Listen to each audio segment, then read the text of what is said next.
अभी समीर ने घर के बाहर आकर कार रोकी ही थी और गेट बंद करके अंदर आने ही लगा था कि देखा उसका छोटा भाई भावेश अपनी पत्नी मानवी के साथ घर छोड़कर जा रहा था और उसकी मम्मी सुजाता जी उसके पीछे पीछे आंखों में आंसू लिए उसे रोकने की कोशिश करती हुई आ रही थी।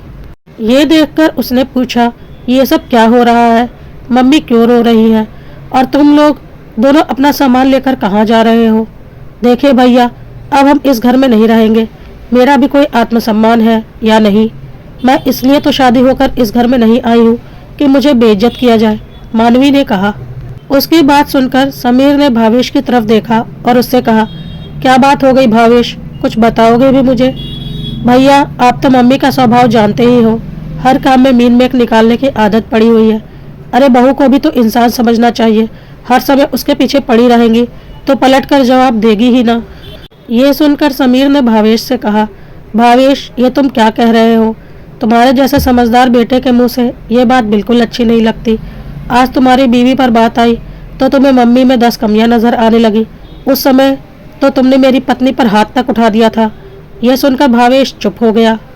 तब समीर ने सुजाता जी की तरफ देखा और कहा, क्या हुआ मम्मी, आपका छोटा बेटा जोरू का गुलाम बन गया?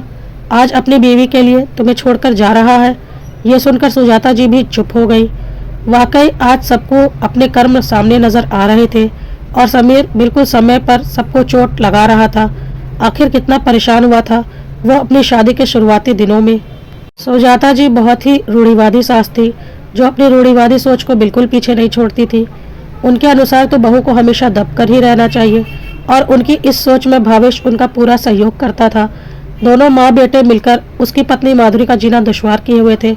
हर रोज कुछ न कुछ बात पर घर में तमाशा होता ही रहता था और फिर आए गए लोगों से उसकी बुराई की जाती थी। एक दिन समीर की चाची घर आई हुई थी। माधुरी ने अपनी तरफ से चाय नाश्ता सब कुछ पकड़ा दिया था, लेकिन तब भी सुजाता जी बाहर बैठकर उसकी बुराई कर रही थी और वो अकेली ही नहीं थी। भावेश भी उनके साथ बैठकर माधुरी का मजाक बना रहा था। समीर उस दिन घर पर ही था और अपने कमरे में बैठकर कुछ काम कर रहा था। कुछ बातें उसके कानों में भी पहुंची। ये समीर को बिल्कुल भी अच्छा नहीं लगा। आखिर आए गए मेहमानों के सामने अपने घर की बहू की क्या बुराई करना। ऊपर से देवर भी अपनी भाभी के मान सम्मान नहीं कर रहा, बल्कि रिश्तेदारों के साथ बैठकर उसका मजाक बना रहा है। इसलिए समीर ने बाहर आकर भावेश को डांट दिया और सुजाता जी से कहा, मम्मी, ये क्या तमाशा लगा रखा है आपने? शर्म आने की बात है कि सारा काम करने के बावजूद भी आप बाहर बैठकर बहू की बुराई कर रही हो। समीर का ये कहना सुजाता जी और भावेश दोनों को नागवार गुजरा। उन्हें लगा कि माधुरी ने समीर को भड़का कर बाहर भेजा है।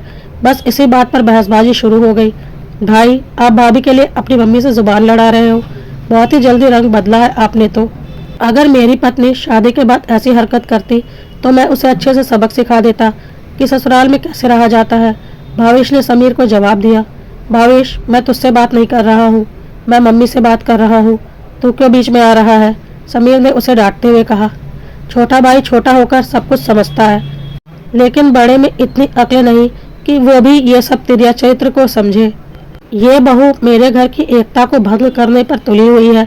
कितना प्यारा घर था मेरा, दोनों भाई मिलजुल कर रहते थे। आज इसके कारण दोनों आमने सामने हो गए। सास सुजाता जी अपने आंसू बहाते हुए बोली, अरे भाभी, इन आजकल की लड़कियों से भला परिवार संभलता है क्या? एक हम लोग थे जो पूरा घर संभाल लेते थे और मजाल थी कि मुंह से चू तक भी कर जाते। घर के बड़े बुजुर्ग के सामने तो हमारी जबान तक नहीं खुलती थी। चाची सास ने बीच में आते हुए कहा, मम्मी, सबके सामने तो अपनी बहू को सुनाए जा रही हो, चुप बिल्कुल भी नहीं हो रही हो और फिर कहती हो कि बहू तुम्हारा घर तोड़ रही है। आखिर तुम्हारा जब मन करता है, जहाँ मन करता है, वहाँ तुम बहू को सुनाना शुरू कर देती हो। फिर इल्ज़ाम लगाती हो कि बहू तुम्हारी सुनती नहीं है। आखिर वो भी सम्मान की अधिकारी है, कब तक यूं ही सुनती रहेगी? आज आपके कारण रिश्तेदारों को भी मौका मिल गया है कि आपकी बहू को सुना रहे हैं। घर की बातों को आप बाहर लेकर आई हो, वो नहीं। समीर ने अपनी पत्नी माधुरी का पक्ष लेते हुए कहा। यह सुनकर भावेश और ज्यादा चिढ़ गया और बोला, मम्मी, तुम भी किसे समझा रही हो? अब तो भैया भाभी के गुलाम हो चुका है, वो तुम्हारी नहीं सुनने वाला। फालतू में उनके सामने अपना सिर फोड़ने से कोई फायदा नहीं। बेवजह उसके लिए अपने अनमोल आंसू मत बहाओ। आखिर समीर के पक्ष में इस घर में कोई भी नहीं सुनना चाहता था, इसलिए उसने भी चुप रहना ही ठीक समझा। पर अब ये रोज ही होने लग गया। और एक दिन भावेश की इतनी हिम्मत हो गई कि अपनी पसंद का खाना ना बना देखकर उसने अपनी भाभी के ऊपर हाथ तक उठा दिया। इस अपमान को माधुरी भाई बर्दाश्त नहीं कर पाई और उसने भी पलटकर भावेश को कई थप्पड़ लगाए थे और बोल दिया था, खबरदार, जो आइंदा ऐसी गलती की, इतने जूते मारूंगी कि दिमाग ठिकाने आ जाएगा और साथ में जेल की हवा खिलवाऊंगी, वह अलग। आज के बाद औकात में रहना अपनी, कहकर माधुरी वहां से चली गई थी। फिर भी सुजाता जी ने भावेश का ही पक्ष लिया था। अब ये उसे उकसाएगी तो हाथ तो उठाएगा ही ना, इसे खुद ही घर में शांति रास नहीं आती। लेकिन इस बार समीर सुजाता जी से लड़ पड़ा। तब झगड़ा इतना बढ़ गया कि समीर ने अलग होने की ठान ली। तब से समीर मकान के ऊपर बने हुए 2 कमरे में अपनी पत्नी माधुरी के साथ रह रहा था, पर माधुरी भावेश से आज तक बात नहीं करती थी और समीर ने भी भावेश को चेतावनी दे दी थी कि अगर कभी गलती से भी उसने दोबारा ऐसी कोई गलती करने की सोची तो वह कुछ ऐसा कर जाएगा कि भावेश और उसकी प्यारी माँ ने सपने में भी नहीं सोचा होगा और उसके बाद सिवाय पछताने के कुछ भी हाथ नहीं आएगा। अपनी पत्नी का अपने छोटे भाई के द्वारा अपमान वह किसी भी कीमत पर बर्दाश्त नहीं करेगा और समीर भी उस दिन के बाद से भावेश से कोई मतलब नहीं रखता था, बल्कि भावेश की हिम्मत ही नहीं थी समीर और माधुरी से नजरें मिलाने की, क्योंकि उसे पता था कि अगर उसने कुछ भी बोला तो उसका बहुत बुरा हश्र होने वाला है और यह बात सुजाता जी को भी बहुत अच्छे से पता थी। इसलिए उन्होंने भी उस वक्त चुप रहने में ही अपनी भलाई समझी थी। पर आज इतने दिनों के बाद समीर हैरान था और अपने छोटे भाई की तरफ देख रहा था, जो अपनी पत्नी के लिए अपनी माँ से सबके सामने लड़ गया और उसके लिए अलग होने तक को तैयार हो गया, जो कल तक बड़े भाई को बड़ा ही समझदार बनकर समझाता था। आज उसकी समझ कहाँ गई, ये उसे समझ में नहीं आ रहा था और इसी वजह से आज इतने दिनों के बाद समीर ने अपने छोटे भाई भावेश से बात की थी, लेकिन सिर्फ उसे उसकी औकात दिखाने के लिए। खैर, भावेश तो अपनी पत्नी के साथ अलग हो गया।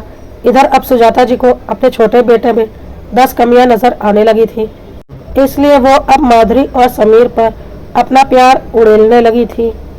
लेकिन दोनों अच्छे से जानते थे कि ये उनकी ज़रूरत है और कुछ भी नहीं, इसलिए उनका व्यवहार संयमित ही था।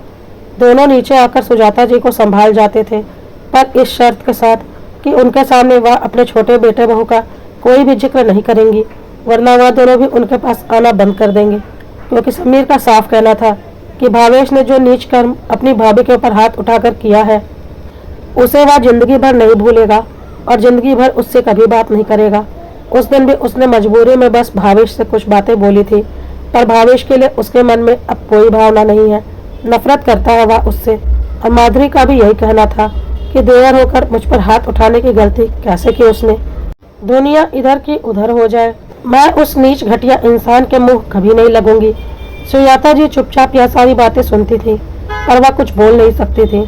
बस वह माधुरी और समीर को दोबारा से अपने मोह पाश में फंसाने की कोशिश करती थी, ताकि वह उनके साथ रहे। पर माधुरी और समीर सारी सच्चाई जानते थे और इसलिए सुजाता जी के साथ रहने की उनकी कोई मंशा नहीं थी।